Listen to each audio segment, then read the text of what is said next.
में इस वक्त एक गर्म लाल लहर चल रही है। नॉर्थ ईस्ट, कश्मीर और एकदम दक्षिण के राज्यों को अगर छोड़ दें तो पूरे उत्तर और मध्य भारत में पड़ रही भीषण गर्मी के बाद रेड वार्निंग जारी की गई है। गर्मी ने अब तक आंध्र और तेलंगाना में 368 लोगों की जान ले ली है। उत्तर भारत में भी 27 मई तक गर्मी से बचने की चेतावनी दी गई है।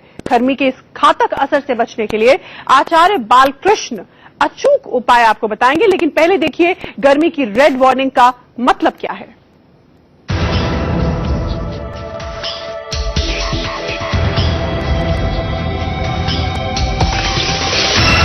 अचूक उपाय आपको बताएंगे, लेकिन पहले देखिए गर्मी की रेड वार्निंग का मतलब क्या है।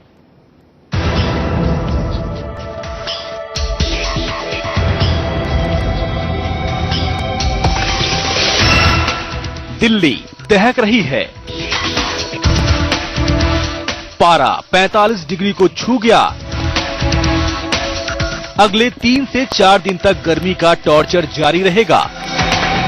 उत्तर प्रदेश लू के थपेड़ों की चपेट में है, मगर गर्मी का सबसे घातक चेहरा आंध्र और तेलंगाना में दिखा है। दोनों राज्यों में आसमान से बरसती आग करीब 300 लोगों को निगल चुकी है। ऐसी ही रेड वार्निंग अब दिल्ली के लिए जारी की गई है। एनसीआर दिल्ली में कल तापमान 45 पहुंचा है, जो हमने हीट वेव को डिक्लेयर किया है। उसके लिए हमने कल रेड वार्निंग भी जारी की थी कि दिल्ली एनसीआर में भी अब हीट वेव चलेगी। पश्चिमी उत्तर प्रदेश, पूर्वी मध्य प्रदेश, छत्तीसगढ़, उड़ीसा, बिहार, झारखंड, यहां भी छुटपुट जगह हीट वेव जैसे तापमान पहुंच चुके हैं। दिल्ली एनसीआर की सड़कों पर निकलना मुश्किल हो गया है। तापमान लगातार 45 डिग्री पर मंडरा रहा है। मौसम विभाग ने चेतावनी दी है कि 27 मई तक झुलसने वाली गर्मी से राहत की उम्मीद नहीं है। जो टेम्परेचर है वो आधा डिग्री 1 डिग्री कम हो जाए, वरना अगले 3 दिन तक, 3 से 4 दिन तक, बल्कि मैं कहूंगा कि 27 मई तक गर्मी और हीट वेव का दौर यहां राजस्थान में, दिल्ली एनसीआर में, उत्तर प्रदेश में जारी रहेगा। मौसम विभाग ने शनिवार को ही ऐसा ऐलान कर दिया था कि दिल्ली हीटवेव की चपेट में आ चुकी है।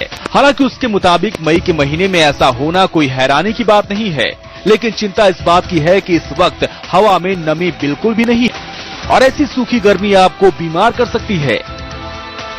ह्यूमिडिटी कम हो गई है, नमी हवा की कम हो गई है और जो ड्राई एयर है वो ज्यादा गर्म हो रही है। इस वजह से तापमान बढ़ गए हैं। क्लियर स्काई है, जैसे मैं बता रहा हूँ, थंडरस्टॉर्म, बारिश वगैरह कुछ नहीं है, WD नहीं है। तो ऐसे में तापमान का अचानक बढ़ जाना, तेजी से बढ़ जाना अक्सर मई के महीने में होता रहा है।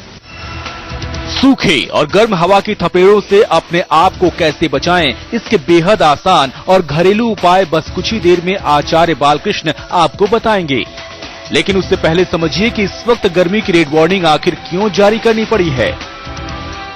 इस समय जो सूरज की जो लोकेशन होती है बिल्कुल सेंट्रल और नॉर्थ इंडिया के ऊपर होती है, तो वहां से ओवरहेड किरणें आती हैं जिनका एंगल बहुत कम होता है, तो रेडिएशन ज्यादा मिलती है सूरज से इस समय मई और जून के महीने में सेंट्रल और नॉर्थ इंडिया में। ये तो एक नेचुरल अर्थ सन रिलेशन है। किरणें मध्य और उत्तर भारत पर सीधी पड़ती हैं। सूरज की जला देने वाली किरणों से ही हीट वेव यानी गर्म हवा के थपेड़े पैदा होते हैं।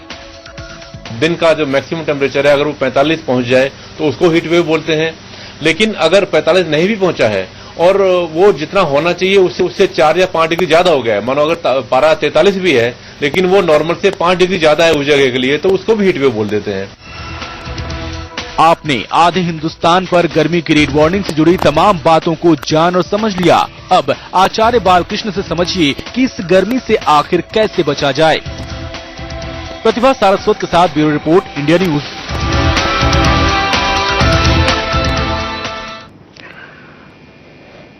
तो 48 डिग्री के इस टॉर्चर से खुद को बचाना बेहद जरूरी है। आचार्य बालकृष्ण बता रहे हैं कि कैसे आप थोड़ी सी सावधानियां बरतकर गर्मी और लू से अपना बचाव कर सकते हैं, और अगर लू लग भी जाए तो कैसे कुछ घरेलू नुस्खे अपनाकर मरीज का इलाज किया जा सकता है।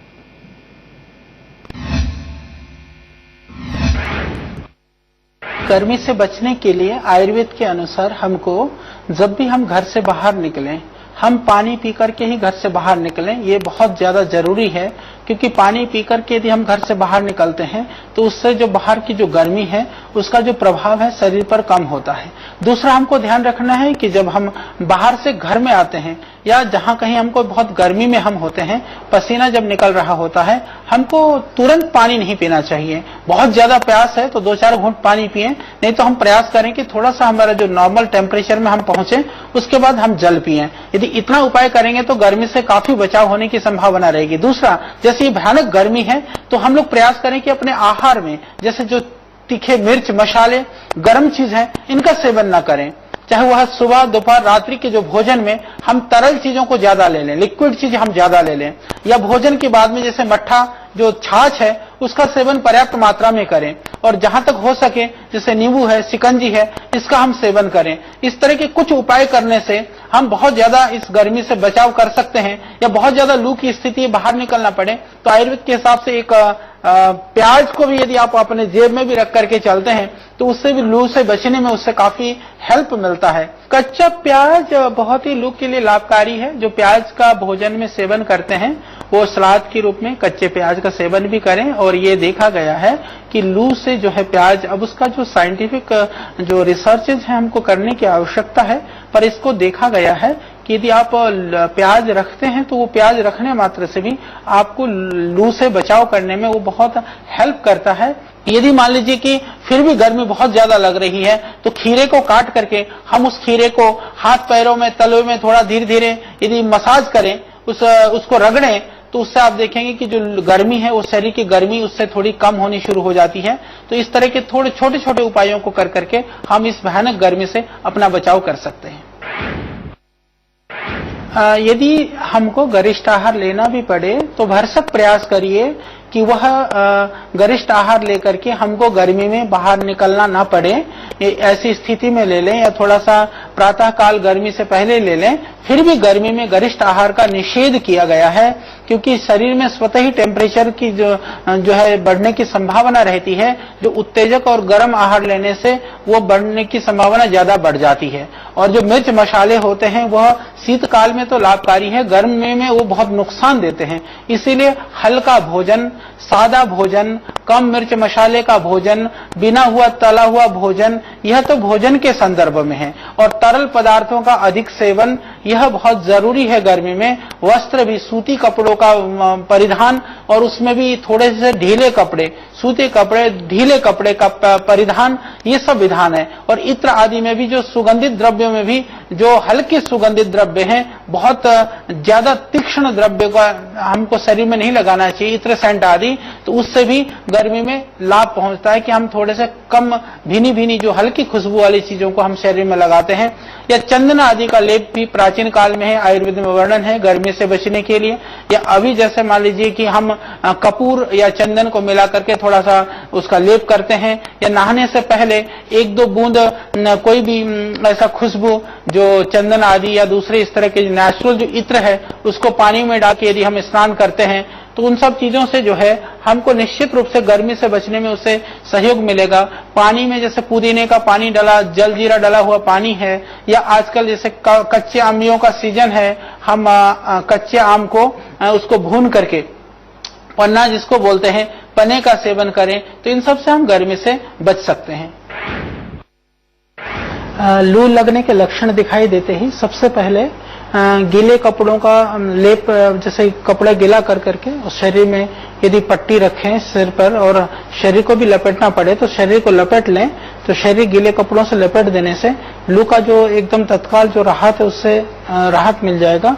और उसके बाद में उसको नींबू डाल करके और थोड़ा सा उसमें शहद या थोड़ा शक्कर और कुछ थोड़ा सा नमक मिला करके उसको जितना पानी पिला सकते हैं हम उस व्यक्ति को पानी पिलाएं। और ज्यादा यदि परेशानी हुई हो तो जैसे मैंने कहा, उसको खीरा काट करके या लौकी काट करके हाथ की हथेलियों में और पैर के तलों में उसका उसको रगड़ें थोड़ी देर, 3, 4, 5 मिनट इतना करेंगे तो आप देखेंगे कि उस व्यक्ति को थोड़ा एक राहत और रिलीफ महसूस होने लगेगा। इस तरह से लू लगने के तुरंत तत्काल बाद हम बचाव कर सकते हैं। फिर बाद में भी धीरे धीरे उसको पानी देते रहें, जितना भी उसको पानी पिला सकते हैं, और भोजन में बिल्कुल ही उसको सेमी लिक्विड या लिक्विड चीजें दे दें। बाद में कोई भी तली हुई चीजें, भारी चीजें या मिर्च मसाले वाली चीजें कतई भी ना दें। और जिसमें जलीय अंश की ज्यादा मात्रा वाले जो फल हैं या इस तरह के जो जिसके अंदर उसको थोड़ी सी कैलोरी भी मिले और जलीय अंश भी ज्यादा हो, इन चीजों को उसको सेवन कराएं तो उससे लू से उसको लाभ हो जाएगा। प्याज का रस भी, लू लगने के बाद में प्याज का रस यदि 2, 3, 4 चम्मच रस निकाल करके यदि उसको पिला दिया जाए तो उससे भी तत्काल उसको राहत पहुंचेगा। तो आचार्य बालकृष्ण बता रहे थे गर्मी से बचने के अचूक उपाय, ज्यादा तला भुना ना खाएं, मिर्च मसाला ज्यादा ना खाएं, पानी घर से जरूर पी के निकले और जितना हो सके तरल पदार्थ लें। एक छोटे से ब्रेक के लिए हम यहां पर रुक रहे हैं और ब्रेक के बाद